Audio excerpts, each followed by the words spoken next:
So, welcome to the Nürburgring Nordschleife on an incredibly wet and crappy day. The track is about 1 degree Celsius.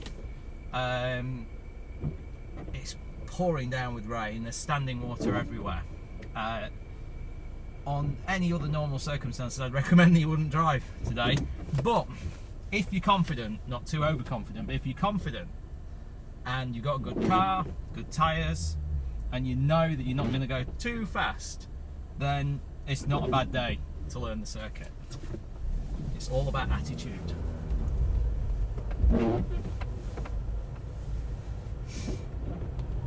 You'll probably notice that when it's wet, hardly anybody goes out, which means it's a little bit more relaxed from the traffic side of things.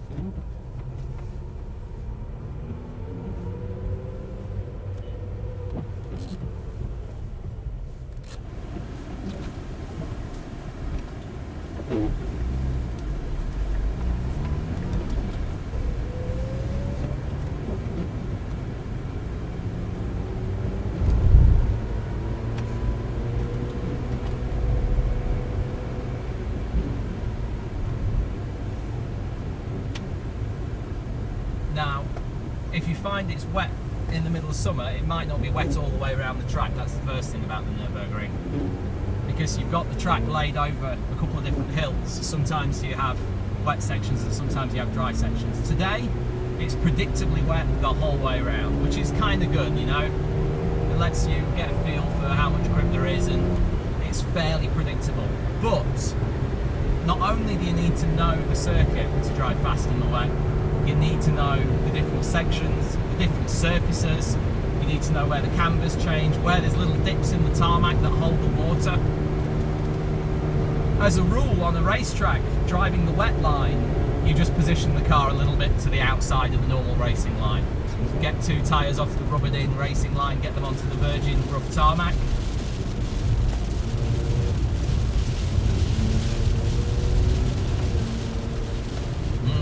Rain and ice. You can tell how little grip there is here. I'm not trying to drift particularly, it's just oversteering a little. On the Nordschleife, when you're driving it on public days with a street car and street tyres, sometimes it's better to ignore the racing line completely. So for example, T13 left, I'm going to go all the way around the outside, and look how much grip I've got there. On the one hand, it's taking you closer to the edge of the track, and I understand that's a little bit scarier. But on the other hand, you've got a lot more grip, so you don't need to worry about sliding that extra 2 feet.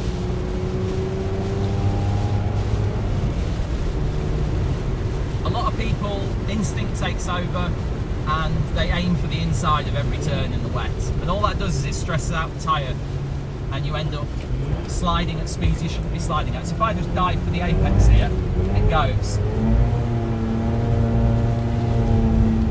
Whereas if I'd gone round the outside, it would have been a larger radius, less work for the tyres to do for a given distance, and we wouldn't have had a big slide.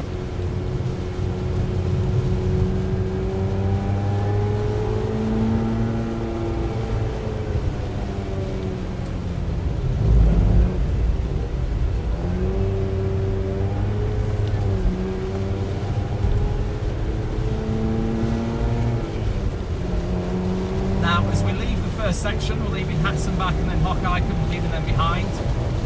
And we're heading out towards the faster area here. This is Quiddelbacher Hohe into floodplaats. We've got a lot of standing water here, the car's just skating around. I set myself a top speed in these conditions with normal street tyres or even semi-slicks.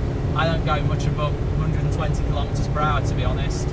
If you want to go faster, you can, but there's standing water in heavy rain conditions, and if you have a big slide at 100 miles an hour, you've got a less chance of catching it than if you're doing 70 miles an hour, in my opinion. So I'm taking it really easy down here. We're doing 130 k's, 80 miles an hour roughly. You can see the colour of the tarmac change as the depth of standing water on it is changing.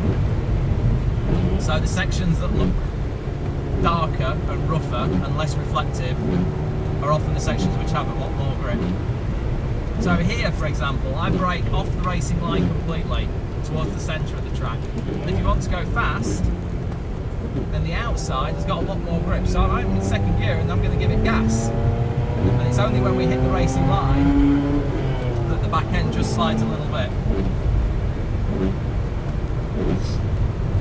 Whoa.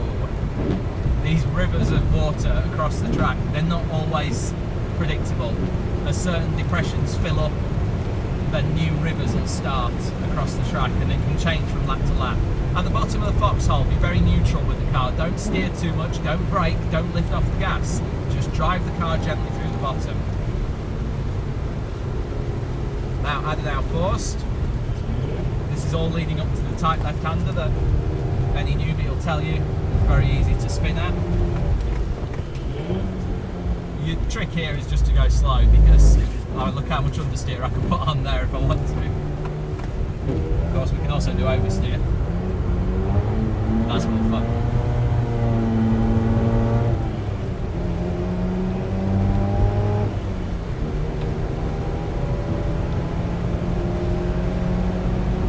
Making a nice straight line between the curbs. I'm aiming ahead at the little 103 marker, the white sign there. And I'm not going to go all the way to the apex. I'm going to just stay car width away from it. Now on Metzger 2, this is really dangerous in the wet, okay? A lot of people crash here, front wheel drives, rear wheel drives. You get to about here and it just goes like that. I wasn't using any gas, and again, just there. Now, obviously all those locations where you see me just dab them up though, you know. If you get it wrong, if you don't feed the opposite lock-in at the right speed, if you react too late or don't react at all, then it's safe to assume you are going to spin. And spinning at the Nordschleife is pretty risky because if you put a wheel in this grass, it's not going to slow you down. You're just going to stay at the same speed until you hit the steel. And as probably you've heard, the steel here is a bit expensive. And not only is it really expensive, but you don't even get to take it home. Again, another section where I'm going to brake on this less glossy, less shiny surface in the centre, off the racing line. Versiphon in the wet, a lot of people get this wrong. Start nice and wide, don't go too tight, and don't stress the tyres out by trying to put too much gas in.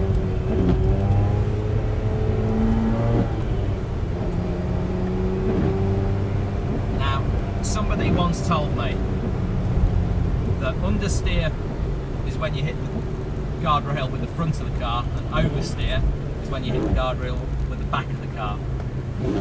You've got to learn how your car reacts in these different situations, and you don't want to be learning that on the Nordschleife. You want to get somewhere nice and legal for a start, so maybe private land with the owner's permission, and you want to practice understeering the car and oversteering the car.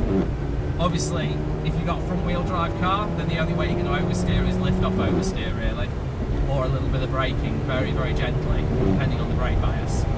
With a rear wheel drive car, then you can put it into first gear, gas it, and see how the back end reacts in the middle of the corner. Either way, the point is, you don't want to be trying to learn about these reactions that your car has in the middle of the Nordschleife, because there's just no room for error.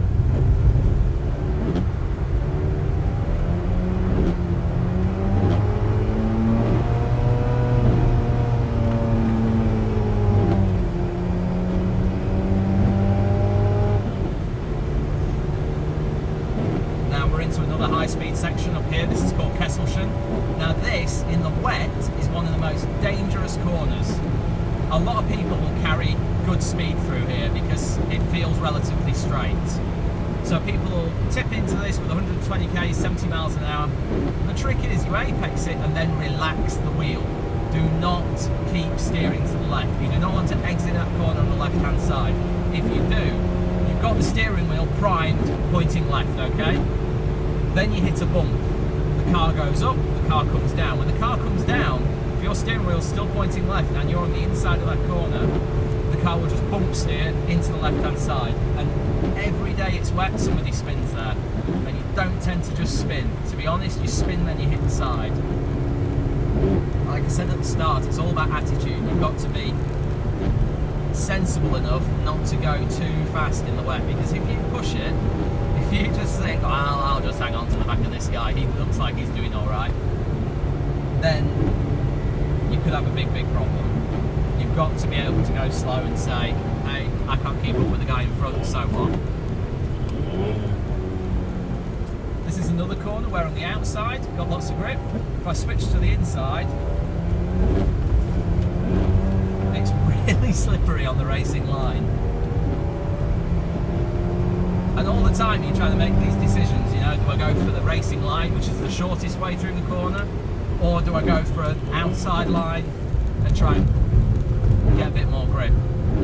In the carousel, it's all slippery, you know, you just take the same line as you would in the drive, which is through the centre of the carousel.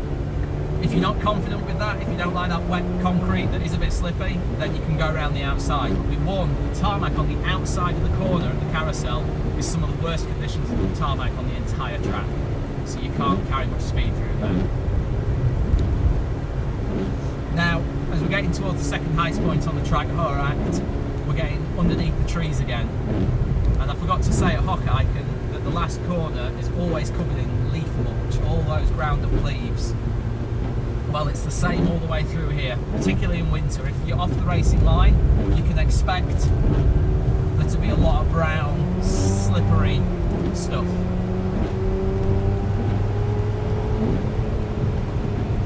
Banks curve, with these S-bends, it doesn't really make much difference to take a racing line or take a wide wet line, because every time you flick from left to right you have to cross that racing line again, and when you do it just slides straight off it.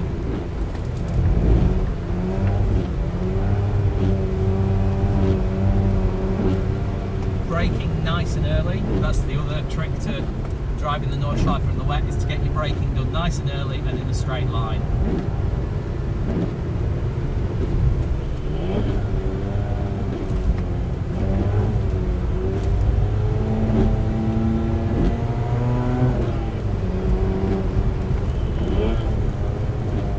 So if I want to take this safe, I'll actually go on the outside, and there's plenty of grip until I reach the racing line, look, and then it just goes sideways.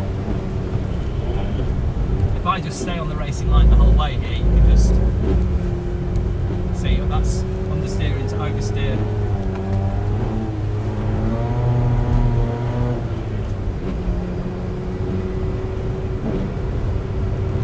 You always try to read the conditions, but to be fair, today it's just crap the whole time.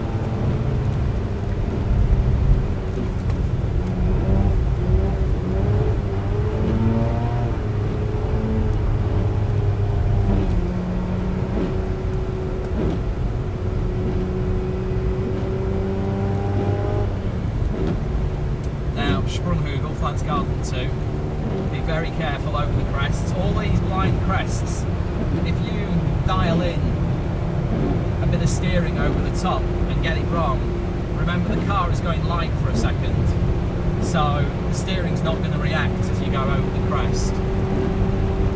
But after the crest, the car sinks back down onto the suspension, and then the steering goes nice and heavy. But that means if you've turned the steering wheel too far over the light bit, and then the car's landed on the heavy bit, and you've got too much steering lock on, you are so going to slide. Oh, that was horrible. Didn't like that. A nice slide is where the car is smooth on the way in and smooth on the way out. A bad slide like that is very amateur. That's where your head goes bang, bang.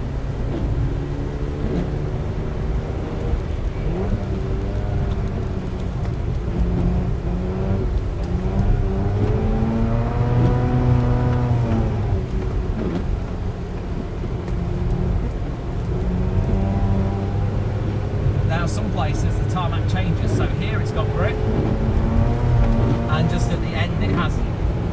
Again, that's something else that you can only learn by doing. Now, I appreciate there might not be that much good advice in there, so I'll just leave you with this thought, and that is, driving the Nordschleife in the wet is a lot of fun, and it's not to be taken lightly.